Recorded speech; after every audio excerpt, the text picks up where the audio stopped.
I'm shocked and really just dismayed by the vitriol and the anger of so many armchair experts out there who are so mad at Simone Biles for listening to herself, listening to her body. So angry. Why so angry is what I want to know. Here's a 24-year-old who does moves so dangerous. By the way, forget about watching them and you're amazed. The actual moves are so dangerous that she is the only person, man, woman, person out there trying them. I'd like to see you do a double flip into a triple twisting double back named right. after you, person out there on Twitter who's so mad because we're raising a nation of softies, wussies. It's un-American. She quit on her teammates. She's a quitter. Naomi Osaka, she's a quitter. What have you done? What have you done that gives you a right to call her a quitter? What have you done? You're sitting there watching and you're angry. What does her listening to her body say about you? What does that reflect to you? Why are you so angry? There's a kid out there, a woman out there named Catherine Burns, who is a former diver, a former gymnast, and she said, she actually explained in an incredible Twitter thread this morning about the twisties.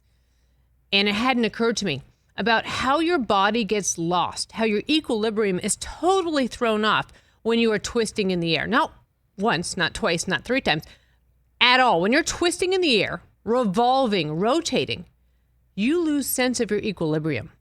She pointed out, this woman, Catherine Burns, pointed out that diving coaches will say, out, to kick your legs out. And that gives the divers a way to learn your neural synapses, when your brain is creating new neural pathways to know where you are in midair, that your coach will scream out so that you can kick your legs out and then go into the water. There's a reason why these girls learn how to do gymnastics on those crazy foam cubes you see when you take your kid to a gym. Yeah. Because it's dangerous. Simone Biles at any time can fall and snap her neck. But we're saying, dance, Simone, go perform gymnastics for us out there. After you've already done everything in the world, after you've already established yourself as the greatest gymnast of all time, go perform for us because we're America. You know what I say? Congratulations, Simone. You listen to yourself. You're not putting America first. You're putting yourself first. And when she said that the fun has been taken away because she's performing for others, not for herself, she said, when I was 19, I would just go out there and do it. Who of us didn't do dumb stuff at 19 and not think about it? Right. I did. Plenty. But at 24, you're a different person. She's a woman. She's thinking about her future. Maybe she's thinking about mortality. Who knows? But she said she couldn't do it, and that's okay. People are saying, well, Tom Brady wouldn't do that. He played without a meniscus last year. Oh, okay. Yeah, not the same. By the way, he's got an offensive line. Yes, Tom Brady. There were certain times where, as a Tom Brady fan, I'm like, Tommy, sit down, don't get hurt, walk away from the game. I don't want to see you like some of these other guys who walk away or get wheeled off. Right. I'm not going to lie. There were plenty of times where I was like, oh, come on, Tom, you're done. You're great. We love you, Tom. Sit down. Doesn't want to. Fantastic. That's his choice. Her choice is to listen to herself. And that is okay. I got to tell you, like, I get it. I relate to this, TJ. I was a show jumper growing up. I remember the first time I did like a 4'6" fence. I had a horse who had a stop in it. I had nerves. You know what happens when you get nerves when you're cantering up to a 4'6" fence? You land on the fence. It's dangerous. Dangerous. Every time I did a football game for ABC, I'd have nerves. My skin broke out. I was nervous. But the light goes on and you have to perform. And by the way, people say, well, she asked for that job.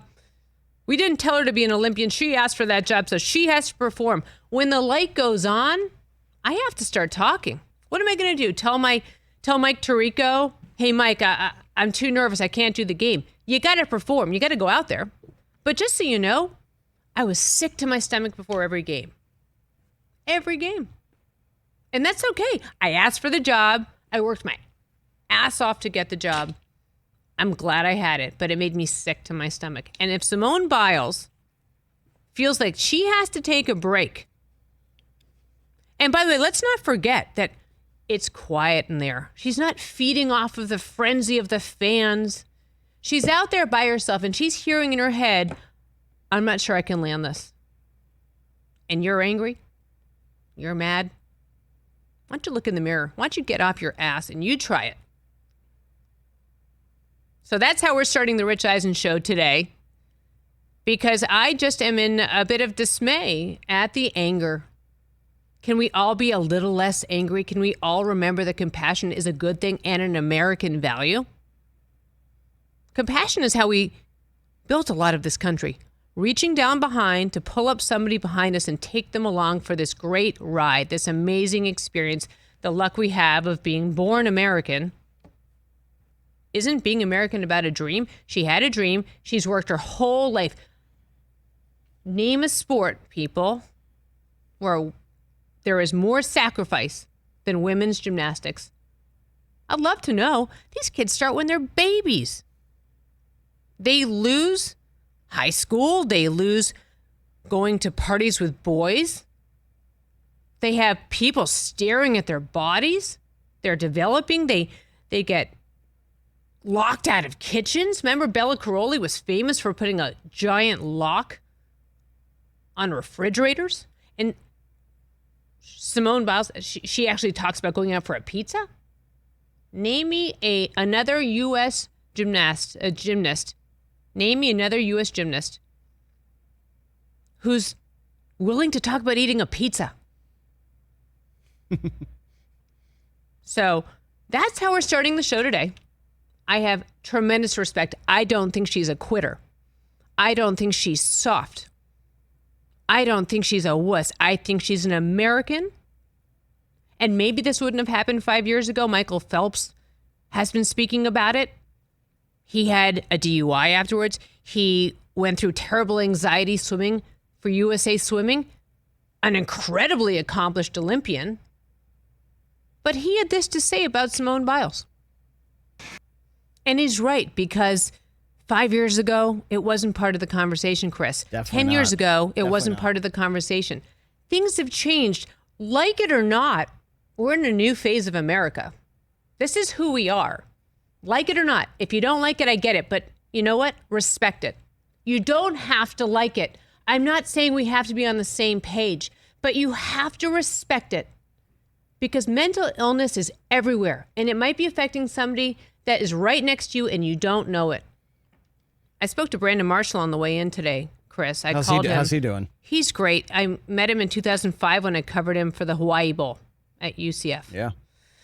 And he was saying today, he said, he was early on it. People really thought they questioned him when he came out. Like, why would he be talking about this? This is embarrassing. Mm-hmm. He said, I look at her and I feel so sad for her because she feels so lonely. He said, I know how that feels. So I think, Suzy, you hit the nail right on the head with all this. Very well said, very well laid out. Mm-hmm.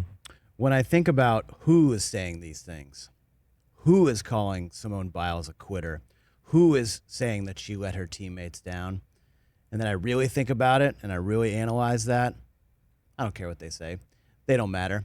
Those people who say all those things, they have a very specific agenda. They're talking to a very specific part of our country that is so divided over this issue and obviously many, many issues. And I know that they don't matter.